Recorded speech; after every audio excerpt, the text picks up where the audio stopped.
একটা ডিস্টেন্সে কিন্তু মাছটা বারবার নড়ছে, একবার এখানে একবার ওখানে। পুকুরের যেহেতু ঘাটের পানি ভিজিবল, আমি পুরো দেখতে পাচ্ছি।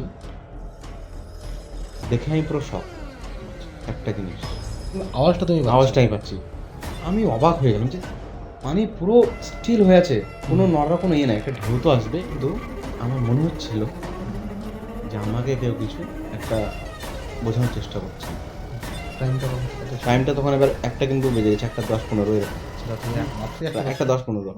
বললাম ভাই সত্যি কথা বলছি, আমি কিছু না দেখতে পেয়ে শুধু মনে হচ্ছে কেউ দৌড়ে বেড়াচ্ছে পুকুরে। আসসালামু আলাইকুম প্রিয় দর্শক মণ্ডলী, কেমন আছেন সবাই? আশা করি ভালো আছেন। আপনাদের সবাইকে স্বাগত জানাই আমাদের ভূত আড্ডা চ্যানেলে। আমি ইব্রাহিম, আমার সঙ্গে আছে আমার বন্ধু রনি। আমরা আমাদের চ্যানেলে আলোচনা করে থাকি জীবনে ঘটে যাওয়া কিছু অলৌকিক সত্য ঘটনা। তো এরকমই কিছু ঘটনা পেতে আমাদের এই চ্যানেলটাকে ফলো করুন। চ্যানেল নতুন হলে চ্যানেলটাকে সাবস্ক্রাইব করুন, লাইক করে আগে বাড়িয়ে দিন। তো চলুন শুরু করি আজকের কিছু অলৌকিক ঘটনা। তো আজকের প্রথম ঘটনা যেটা শুরু করব সেটা আমার জীবনে ঘটে যাওয়া একটা ঘটনা। খুব বেশি দিন হয়নি, আচ্ছা, মোটামুটি 1-1.5 বছর আগেকার ঘটনা। তখন গ্রীষ্মকাল, রাতে খাওয়া দাওয়া করে আমরা একটু গরমের জন্য ছাদে যাই, একটু হাওয়া খাওয়ার জন্য, তারপরে এসে ঘুমাই। ঠিক সেরকমই ডেলি রুটিনে আমি কিন্তু ফলো করি। তো আপনাদেরকে আমার বাড়ির লোকেশনটা যদি একটু বোঝাই সংক্ষেপে, তাহলে হচ্ছে গ্রামের ছোট্ট একটা ঢালাই রোড, যেটা মেন বাজার থেকে চলে আসছে, এবং গ্রামের ঠিক শেষ প্রান্তের দিকেই একটা বাড়ি, লম্বা একটা বাড়ি, আর পিছন দিকে আছে পুকুর, মস্ত বড় একটা পুকুর আছে। আর ঠিক তার সামনের সাইডে কিন্তু একটা ডাঙা বা ঝোড় জাতীয় জায়গা আছে। ওখানে আগে কিন্তু লোকে যেতে অনেক ভয় পেত, এখন কিন্তু সেই জায়গাটা পুরো পরিষ্কার আছে, তো অতটা ভয় পায় না। আর তোমার বাড়িটাও একদম গ্রামের শেষ প্রান্তে, শেষ মানে তোমার প্রান্তে। বাড়ি থেকে পুরো মাঠ শুরু মাঠ হয়ে শুরু যায়, হয়ে ফাঁকা যায়, মাঠ পুরো। ফাঁকা মাঠ শুরু হয়ে যায়। তো আমি ভিডিওর মাধ্যমে ভিডিও ফুটেজ সম্ভব হয় তাহলে আমি সেটা তুলে শেয়ার করে ধরবো, দেওয়া যায়। তো দেখলে বুঝতে পারবে, একটা আইডিয়া পাওয়া যাবে। তো ওরকম একটা দিনের ঘটনা, ঠিক মার্চ কি এপ্রিল, প্রচণ্ড গরম, আর আমাদের এখানে প্রচুর গরম হয়, 45 ডিগ্রি তক গরম পৌঁছে যায়। তো ঠিক 12:30 কি একটা, আমি ছাদে গেছি, নর্মাল যেরকম যাই, ঘুরছি, রাউন্ড মারছি ছাদে। একটা আওয়াজ কিন্তু আমার কানে আসছে। কিরকম? পুকুর আছে ওই সাইডে, পিছন সাইডে, বাড়ির পিছন দিকের পিছন সাইডে পুকুর আছে, অনেক বড় পুকুর। তো মনে হচ্ছে যেন মাছ নড়ছে পুকুরে। পুকুরে। স্বাভাবিক ব্যাপার, মাছ তো নড়বেই, গরমের সময়টা হয়, গরমের সময় মাছ উপরে ওঠে, মাছ উপরে আসে। তো কোনো ব্যাপার না, ঠিক আছে। একবার দেখছি যে এই কোণায় মাছ নড়ছে, একবার দেখছি ওই কোণায় মাছ নড়ছে। মানে তুমি সাউন্ডটা শুনলেই তখন বুঝতে পারতে যে হ্যাঁ, মানে একটা ডিস্টেন্সে কিন্তু মাছটা বারবার নড়ছে, একবার এখানে একবার ওখানে। হ্যাঁ, তো বেশ ভালো। তাহলে মাছটা যদি তখন বেশি হয়েছে তাহলে হয়তো জাল টাল টানবে হয়তো। তো হ্যাঁ, সেই কথা হয়েছে, মানে সেদিন ভোরে কিন্তু জাল টানার কথা, আচ্ছা, যেটা শুনেছিলাম। তো সেদিন ভোরে জালও টেনেছিল। তো ওই রাতে কি হয়েছিল, মাছের শব্দটা তো নর্মাল, কোনো ব্যাপার না, কান দিলাম না। আমি রোডের প্রান্ত থেকে আবার যখন ওই প্রান্ত গেলাম ছাদের, পুকুরের দিক সাইডটা, তখন কিছু না। আমি ওই প্রান্ত থেকে যখন ফিরে আসছি, তখন কিন্তু মনে হচ্ছে কেউ মাছ ধরতে আসছে। এবার কি মানুষ দেখেছিলাম, আমি কাউকে দেখিনি, কিন্তু কি হয়, গ্রামের পুকুরে কিন্তু মানুষ মাছ চুরি করে, বাস্তব কথা। আমি ভাবলাম তো ওরকমই হবে, হয়তো কেউ জাল টাল ফেলছে। হ্যাঁ, কিন্তু অমাবস্যার রাত না, ঠিক পূর্ণিমা রাতই মোটামুটি ভিজিবল হচ্ছে, দেখা যাচ্ছে ঠিক ওই কর্নারে, যেখানে চোখটা যাচ্ছেই না ঠিক মতো, মনে হচ্ছে কেউ যেন ঝপাক ঝপাক করে নামছে, আস্তে আস্তে মৃদু পায়ে নামছে। হ্যাঁ, জাল ফেলার চেষ্টা করবে না, ওটা ব্যাপার। হ্যাঁ, জাল ফেলারও আওয়াজ পাচ্ছি।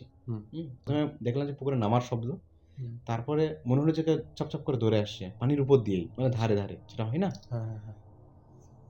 একটা আশ্চর্য জিনিস আমাকে সেদিন লাগলো, পুকুরের যেহেতু ঘাটের পানি ভিজিবল, আমি পুরো দেখতে পাচ্ছি। দেখে আমি পুরো শক একটা জিনিস, মাছও যদি নড়ে বা কেউ যদি জালও ফেলে, যদি মানুষও হয় বা যেই হোক না কেন, পুকুরের পানি তো নড়বেই, তরঙ্গ সৃষ্টি হবেই।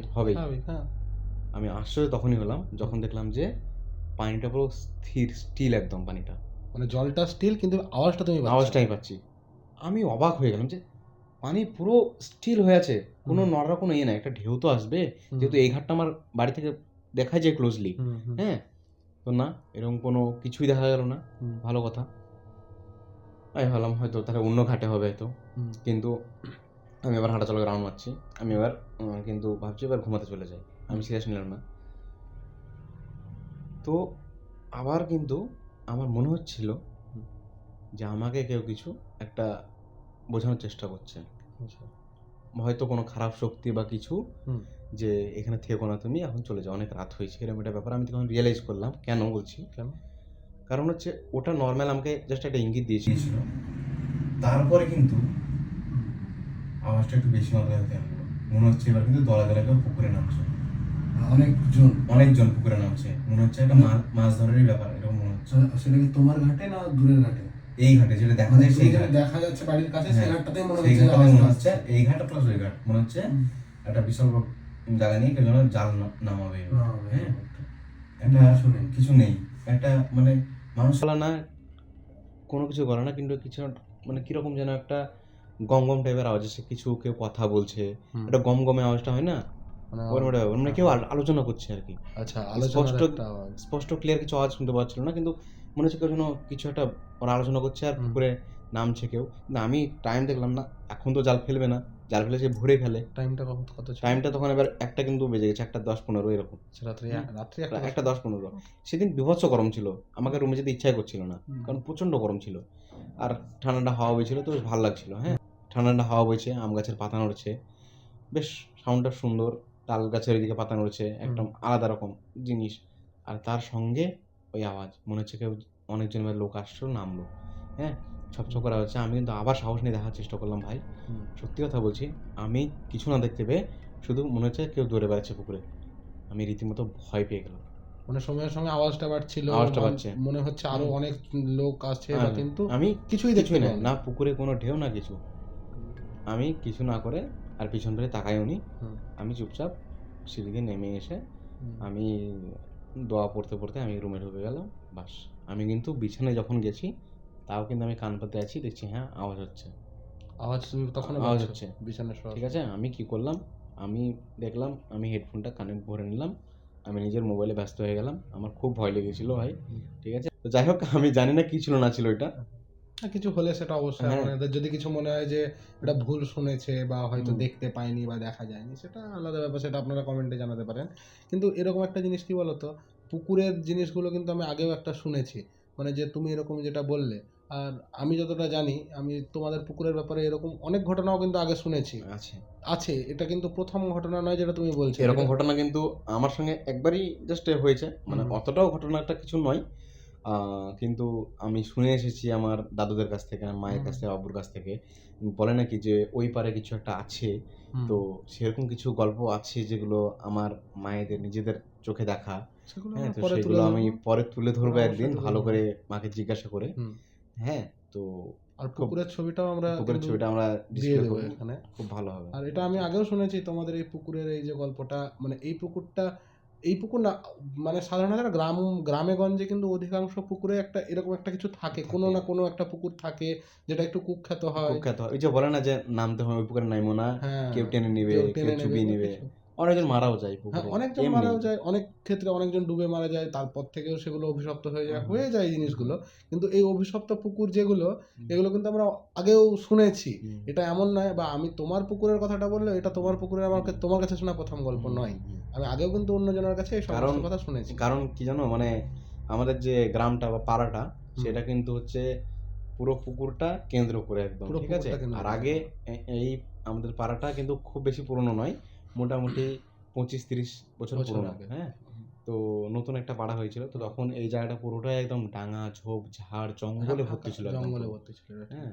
তো সেই সময় যখন আমার আব্বা-মারা ছিল, তখন তারা কিন্তু অনেক কিছুই দেখেছে নাকি বলে। হুম, আমার দাদা-দাদির কাছে শুনেছি। হুম। তো আমরা কোনোদিন অত সিরিয়াস নিইনি। কারণ তোমরা নিজেরা সেভাবে কিছু ফেস করোনি ফেস তো, করিনি। সেটা হচ্ছে তো কথা।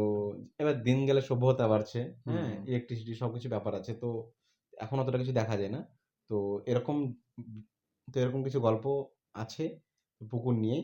তো পরে কোনো একদিন এই গল্প শোনাবো আমার মায়ের বা দাদুর কাছ থেকে শুনে আমি। অবশ্যই। তো যদি আপনাদের এই গল্পটা ভালো লেগে থাকে তো অবশ্যই একটা লাইক করবেন, আর যদি চ্যানেলে নতুন হয়ে থাকেন তো অবশ্যই সাবস্ক্রাইব করবেন আর পাশে থাকবেন আমাদের সঙ্গে। চলুন আজকের মতো সমাপ্ত করছি এই গল্প। ফিরে আসছি নতুন কোনো পর্ব নিয়ে, নতুন কোনো ঘটনা নিয়ে। আসসালামু আলাইকুম, নমস্কার। তো দর্শক মণ্ডলী, এই যে আমার বাড়ির পিছন দিক এবং এই হচ্ছে সেই পুকুর। তো আমি যে ঘাটের কথা বলছিলাম সেটা হচ্ছে এই ঘাটটা, যেখানে আওয়াজ পাচ্ছিলাম কিন্তু জল নড়ার কোনো চিহ্ন আমি দেখতে পাইনি। আর ওই যে দূরের ঘাট, ওই ঘাটটা একবার দেখুন, খুব অন্ধকার হয়ে যায় জায়গাটা। আর যে ডাঙাটার কথা বলছিলাম খুব ভয়ানক ডাঙা, সেটা হচ্ছে এই যে এই ডাঙাটা। মানে এইখানে দিনের বেলায় লোক যেতে ভয় পেত এক সময়।